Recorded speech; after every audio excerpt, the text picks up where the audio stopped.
Salut à tous, c'est Cyril71, bienvenue dans cette nouvelle vidéo. Nous sommes le jeudi 28 février 2019. Dans cette vidéo, je viens vous montrer les centres d'action sur l'hémisphère nord pour les prochains jours.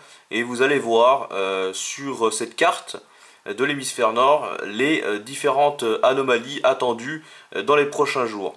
Et dans cette vidéo, je tiens surtout à vous faire remarquer le renforcement du vortex polaire et également le rapprochement de différents décrochages du vortex polaire en direction des latitudes plus au sud. Déjà là, donc je ne sais pas si vous voyez bien cette carte, je ne peux pas plus vous rapprocher, sinon on ne verrait pas tout. Donc là on a les États-Unis, donc l'Amérique du Nord ici, et de ce côté-là on a la Scandinavie, l'Europe qui est ici. Voilà, l'Arctique ici, le Groenland ici, voilà, Groenland, l'Islande, et le vortex polaire qui actuellement, donc ça c'est une carte en cette fin de semaine, est situé, vous voyez, tout au nord donc de la Scandinavie, au niveau donc du cercle polaire, entre le cercle polaire et l'Arctique. Donc ça, tout là, c'est normal. Jusqu'à là en tout cas.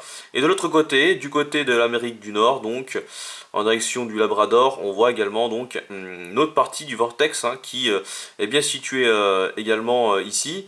Et dans les prochains jours, regardez le renforcement de toutes les masses d'air polaires. Donc suivez bien cette partie-là du vortex polaire et ici, vous allez voir ce renforcement dans les prochains jours et le rapprochement également en direction de l'Europe. Donc voilà, on voit très bien ici les différentes positions des systèmes dépressionnaires qui sont donc dirigés par le vortex polaire. Donc on voit très bien sur l'Amérique du Nord, regardez, un nouveau décrochage très important qui descend très au sud. Voilà, on voit bien la limite ici avec le jet stream qui se situe ici, donc à la limite des masses d'air polaires et subtropicales. Voilà, le jet stream qui suit toute cette partie-là, vous voyez, où j'ai ma souris. Voilà. Donc le jet stream passe très au sud quand même. Donc on a quand même un vaste système dépressionnaire, donc dû au renforcement du vortex polaire, qui est bien là pour début mars. Et c'est assez impressionnant, car en principe, quand on arrive au mois de mars, toute cette partie violette, donc qui fait partie du vortex polaire, on va dire s'essouffle. Toute cette partie s'essouffle, et là on voit que finalement ça s'essouffle pas du tout. Au contraire, ça a même tendance à se renforcer au fur et à mesure des 10 prochains jours. Donc on le voit très bien. Regardez à quel point ça descend. Là on voit la France qui est située ici.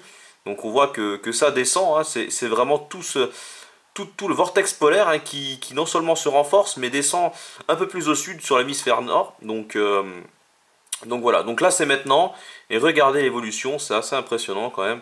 On voit très bien que le bleu s'amplifie un peu partout ici sur l'Europe, donc le vortex plonge sur l'Europe. Voilà, également très bas sur l'Atlantique.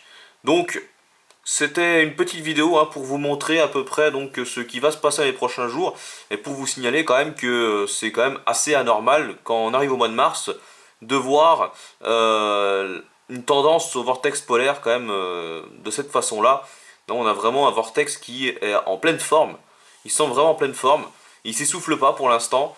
Donc cela signifie que l'hiver va donc revenir. C'est en partie dû à ça que le froid va donc revenir la semaine prochaine et pour la première décade du mois de mars.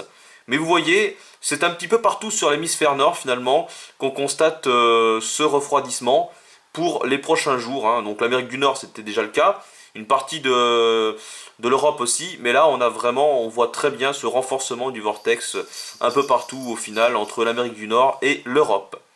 Voilà, donc j'espère que cette vidéo vous aura plu. Dans les prochains jours, je vais sans doute revenir vous faire une vidéo pour vous parler éventuellement des coups de vent, voire des tempêtes qui sont possibles en tout cas pour la semaine prochaine, ou en tout cas pour les 10 premiers jours du mois de mars où on a un risque de coups de vent ou de tempête, donc ça sera à suivre. Voilà, merci d'avoir regardé cette vidéo et donc à très bientôt. Salut!